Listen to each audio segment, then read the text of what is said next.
नमस्कार। आप देख रहे हैं जेपीएच न्यूज हरियाणा और मैं हूं आपके साथ भगवत कौशिक। नगरपालिका कर्मचारी संघ के बैनर तले पिछले करीब 2 सप्ताह से जारी सफाई कर्मचारियों की अनिश्चितकालीन हड़ताल अब बड़ा राजनीतिक मुद्दा बनती जा रही है। बुधवार को इनेलो खुलकर सफाई कर्मचारियों के समर्थन में उतर आई। इनेलो पार्लियामेंट्री बोर्ड के चेयरमैन एवं पूर्व मंत्री डॉक्टर वासुदेव शर्मा और जिला अध्यक्ष अशोक ढाणी-माहू ने भाजपा सरकार पर जमकर निशाना साधते हुए सफाई कर्मचारियों की मांगों को जायज बताया।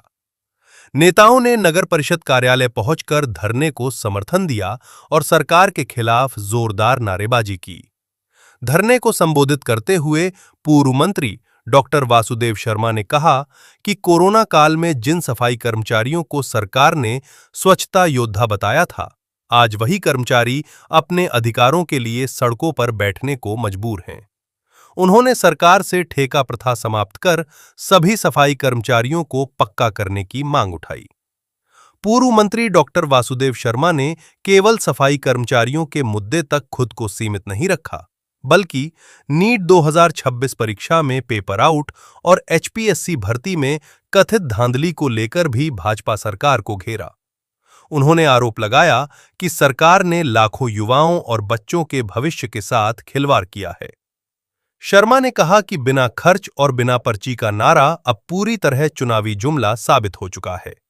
उन्होंने दावा किया कि नौकरियों में पैसे लेकर पसंदीदा लोगों को भर्ती किया जा रहा है, जबकि हरियाणा के योग्य युवाओं की लगातार अनदेखी हो रही है। देश की अर्थव्यवस्था को लेकर भी पूर्व मंत्री ने केंद्र सरकार पर तीखा हमला बोला। उन्होंने कहा कि एक तरफ सरकार बड़े-बड़े आयोजनों में भीड़ जुटाने में लगी है, वहीं दूसरी तरफ जनता से डीजल पेट्रोल कम इस्तेमाल करने और सोना न खरीदने की अपील की जा रही है।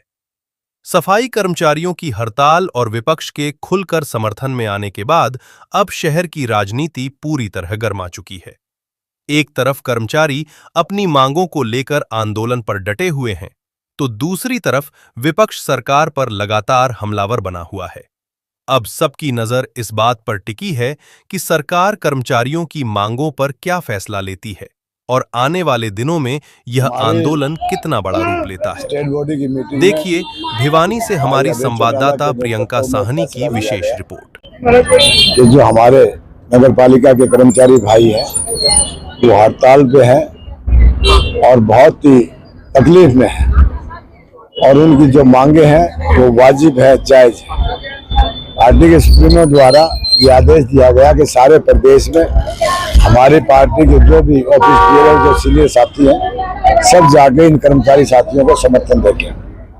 आज हमारी पार्टी का ये फैसला है, इसमें हमारी की बात है कि जो इंसान, जो कर्मचारी सुबह से शाम तक लोगों के बीच में रह के उनको साफ सुथरी जगह मुहैया कराता है, उनको सांस ले, जबकि आम आदमी तो सांस लेना भी दुर्बल हो जाता है।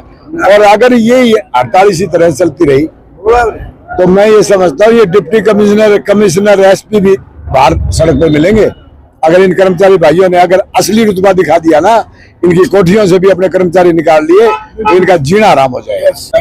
अगर इनके काम को अगर सही आकलन किया जाए ना, तो सबसे ज्यादा तनख्वाह, और वही बेचारे हर महीने तनख्वाह के लिए दिक्कत, पक्का होने के लिए दिक्कत। अरे क्या मांग रहे हैं ये तो साधारण सी मांग है। सरकार को सबसे पहले माननी चाहिए इनको, चाहे वो तनख्वाह की बात हो चाहे पक्के होने की बात हो, इनको तो सीधी भर्ती और ये जो ठेका सिस्टम है इसे हटा के और इनको निश्चित रूप से पक्के कर्मचारी लगाना चाहिए।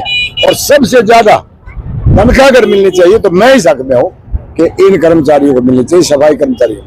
और एक नीट का परीक्षा का एग्जाम कैंसिल कर दिया सरकार ने लीक होने को लेकर के, इस तरह से देख रहे हैं 23 लाख से ज्यादा बच्चों ने परीक्षा दी थी और अब एग्जाम कैंसिल हो गया।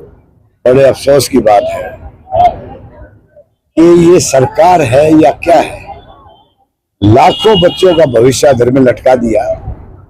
अगर वो पेपर आउट हुआ है तो उसकी जिम्मेवारी किसकी बनती है? ये बेशर्म सरकार है, कोई इसका कोई जवाबदेही नहीं है। अगर पहले की सरकारों का आकलन किया जाए ना, तो एक रेल के एक्सीडेंट से इस्तीफा दे दिया करता रेल मंत्री।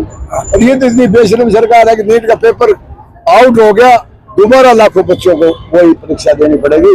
बड़े अफसर हरियाणा प्रदेश में बिजली और पानी की काफी समस्या है और ये फरवरी महीने से ही जो पानी की समस्या सप्लाई की आई थी, ये सरकार पूर्ण रूप से फेल हो चुकी है और आने वाले समय में गर्मियों में और ज्यादा समस्या आएगी। तो अब इसी विषय में हम 17 तारीख को संडे को सुबह 8 बजे मिल्क प्लांट के पास जूही कैनाल पर हमारे सैकड़ों साथियों समेत हमारा पानी की बाल्टियां लेकर पानी की बाल्टी भर के और हमें वाटर वर्क्स में डालने का काम करेंगे ताकि पानी की आपूर्ति हो। शर्म आनी चाहिए इस बीजेपी सरकार को कि आज ये समस्या है। हमारा यहाँ की मंत्री होते हुए भी, इरिगेशन की सिंचाई मंत्री होते हुए भी उसकी समस्या पानी की हमारे लिए हो रही है, इसलिए इससे ज्यादा और हम क्या करें।